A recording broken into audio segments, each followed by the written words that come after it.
हरितालिका तीज व्रत की कथा। सुहागिनों और कुंवारी कन्याओं के सबसे बड़े पर्व में से हरितालिका तीज भी है। हिंदू धर्म में हरितालिका तीज का विशेष महत्व है। भाद्रपद शुक्ल पक्ष की तृतीया को हरितालिका तीज मनाई जाती है। ये पर्व भगवान शिव और माता पार्वती से जुड़ा है। इस दिन भोलेनाथ और माता पार्वती की पूजा करते हैं। महिलाएं तीज में निर्जला व्रत रखती हैं और पति की लंबी उम्र की कामना करती हैं। इस बार हरितालिका तीज 18 सितंबर 2023 को मनाई जा रही है। इस दिन सुहागिन महिलाएं भगवान शिव, माता पार्वती और उनके पूरे परिवार की मिट्टी की मूर्तियां बनाकर घर में मंदिर में स्थापित करती हैं। माता का श्रृंगार किया जाता है। महिलाएं निर्जला व्रत रखती हैं, हाथों पर मेहंदी रचाती हैं और रात में माता गौरी की पूजा करती हैं। सुहागिनों के साथ ही कुंवारी लड़कियां भी इस दिन उपवास करती हैं। चलिए जानते हैं हरितालिका तीज क्यों और कैसे मनाई जाती है और हरितालिका व्रत की पौराणिक कथा क्या है। हरितालिका तीज व्रत का महत्व। हरितालिका तीज को मनाने का एक कारण माता पार्वती और भगवान शिव है। मान्यता है कि माता पार्वती ने ही सबसे पहले हरितालिका तीज का व्रत करके भगवान शिव को पति के रूप में प्राप्त किया था। माता पार्वती का अनुसरण करते हुए महिलाएं शिव जी और माता पार्वती जैसा दाम्पत्य जीवन पाने की कामना करती हैं। सौभाग्यवती महिलाएं अपने सुहाग को अखंड बनाए रखने के लिए हरितालिका तीज का व्रत करती हैं। अविवाहित युवतियां मनचाहे वर की प्राप्ति के लिए इस दिन उपवास करती हैं। हरितालिका तीज ऐसा व्रत है जिसे यदि कोई भी कुंवारी या विवाहित महिला एक बार रखना प्रारंभ कर देती है तो उसे इस व्रत को जीवन पर्यंत रखना चाहिए। जो स्त्रियां इस दिन अन्न ग्रहण करती हैं उन्हें बहुत पाप लगता है। इस व्रत में किसी भी प्रकार से अन्न जल ग्रहण नहीं किया जाता है। अगले दिन सुबह पूजा के बाद जल पीकर व्रत खोलने का विधान है, किंतु बीमार और गर्भवती महिलाओं के लिए ऐसा आवश्यक नहीं है। वे जल तथा फल ग्रहण कर सकती हैं। ऐसी मान्यता भी है कि जिस भी तरह का भोजन या अन्य कोई पदार्थ ग्रहण कर लिया जाता है तो अन्न की प्रकृति के अनुसार उसका अगला जन्म उस योनि में ही होता है। दूध का सेवन करने से सर्पिणी, फल खाने से वानरी, जल पीने से मछली, सोने से अजगरी, पति से ठगी करने पर मुर्गी, दही खाने से बिल्ली तथा सब कुछ खा लेने पर मक्खी की योनि प्राप्त होती है। लेकिन यह मान्यता एक जनश्रुति भर है, शास्त्र सम्मत नहीं है। हरितालिका तीज व्रत की विधि। हरितालिका तीज के दिन सुबह जल्दी उठकर स्नान के बाद स्वच्छ कपड़े पहने, पूजन के लिए केले के पत्तों से मंडप बनाकर गौरी, शंकर और गणेश की प्रतिमा स्थापित करें। देवी पार्वती को वस्त्र, चुनरी और अन्य श्रृंगार के सामान से तैयार करें। फिर फूल, धूप, चंदन अर्पित करें। शिव जी को भांग, धतूरा और सफ़ेद फूल अर्पित करें। पूरा दिन निर्जला उपवास के बाद रात में भजन कीर्तन करें तथा मुहूर्त अनुसार विधि विधान से पूजा अर्चना करें। इस व्रत में महिलाओं को रात भर जागरण, भजन कीर्तन करना चाहिए।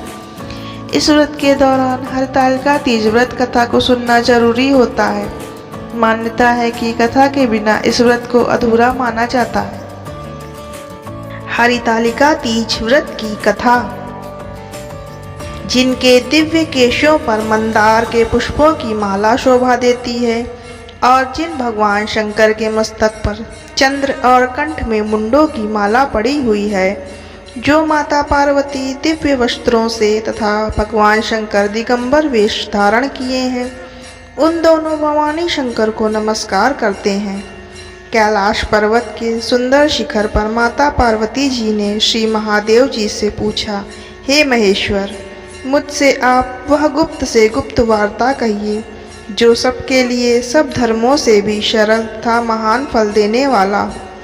हे नाथ, यदि आप भली भांति प्रसन्न हैं तो आप उसे मेरे सम्मुख प्रकट कीजिए। हे जगन्नाथ, आप आदि मध्य और अंत रहित हैं। आपकी माया का कोई पार नहीं है। आपको मैंने किस भांति प्राप्त किया है? कौन से व्रत, तप या दान के पुण्य फल से आप मुझको वर रूप में मिले?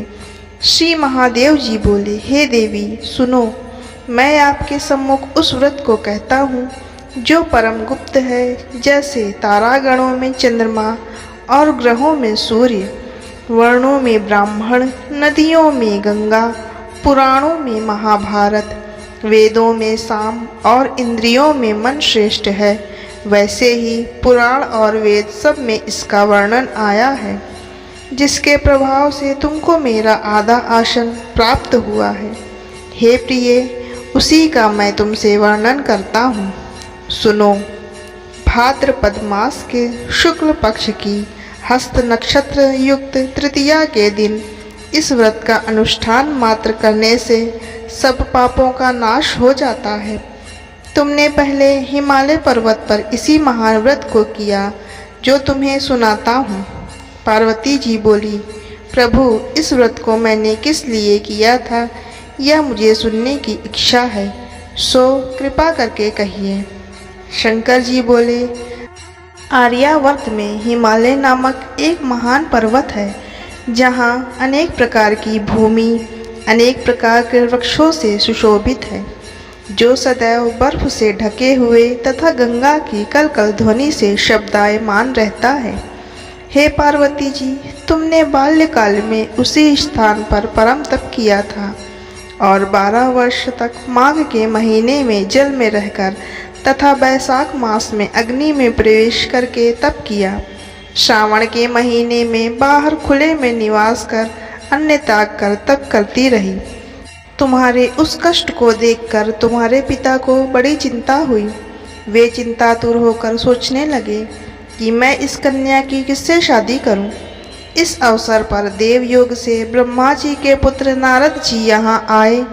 देवर्षि नारद ने तुम शैलपुत्री को देखा। तुम्हारे पिता हिमालय ने देवर्षि को अर्घ्यपारासन देकर सम्मान सहित बैठाया और कहा, हे मुनीश्वर, आपने यहाँ तक आने का कष्ट कैसे किया? कहिए, क्या आज्ञा है? नारद जी बोले, हे गिरिराज, मैं विष्णु भगवान का भेजा हुआ यहाँ आया हूँ।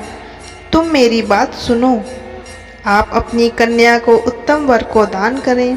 ब्रह्मा, इंद्र, शिव आदि देवताओं में विष्णु भगवान के समान कोई भी उत्तम नहीं है। इसलिए मेरे मत से आप अपनी कन्या का दान भगवान विष्णु को ही दें। हिमालय बोले, यदि भगवान वासुदेव स्वयं ही कन्या को ग्रहण करना चाहते हैं और इस कार्य के लिए ही आपका आगमन हुआ है, तो वह मेरे लिए गौरव की बात है। मैं अवश्य उन्हें ही दूंगा। हिमालय का यह आश्वासन सुनते ही देवर्षि नारद जी आकाश में अंतर्ध्यान हो गए और शंख चक्र गदा पद्म एवं पीताम्बरधारी भगवान विष्णु के पास पहुँचे। नारद जी ने हाथ जोड़कर भगवान विष्णु से कहा, प्रभु, आपका विवाह कार्य निश्चित हो गया है। इधर हिमालय ने पार्वती जी से प्रसन्नतापूर्वक कहा, हे पुत्री, मैंने तुमको भगवान विष्णु को अर्पण करने का निश्चय किया है। पिता के इन वाक्यों को सुनते ही पार्वती जी अपनी सहेली के घर गई और पृथ्वी पर गिरकर अत्यंत दुखित होकर विलाप करने लगी।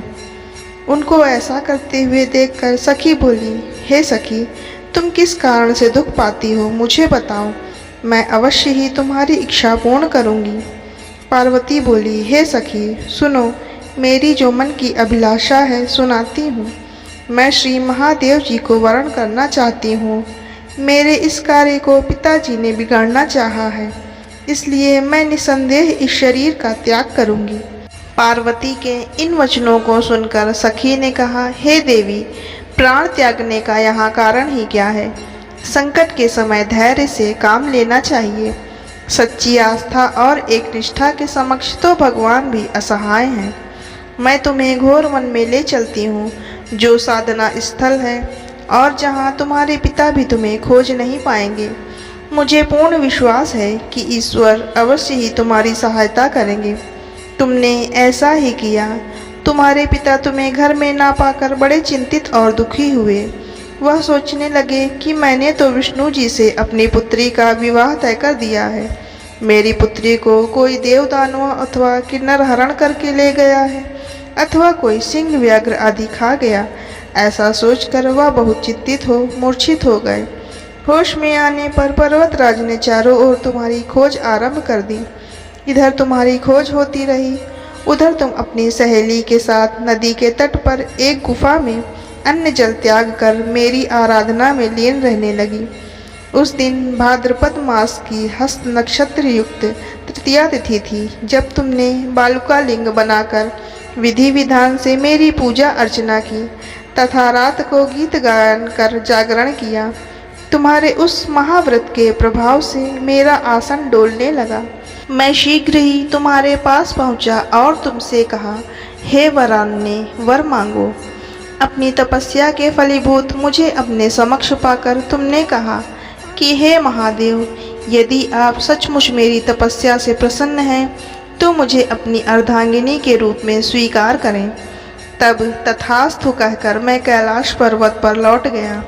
प्रातः होते ही तुमने पूजा की तथा समस्त सामग्री नदी में प्रवाहित करके अपनी सखी सहित व्रत का पारण किया। उसी समय गिरिराज अपने बंधु बांधवों के साथ तुम्हें खोजते हुए वहां पहुँचे। तुम्हारी दशा देखकर अत्यंत दुखी हुए और तुम्हारी इस कठोर तपस्या का कारण पूछा।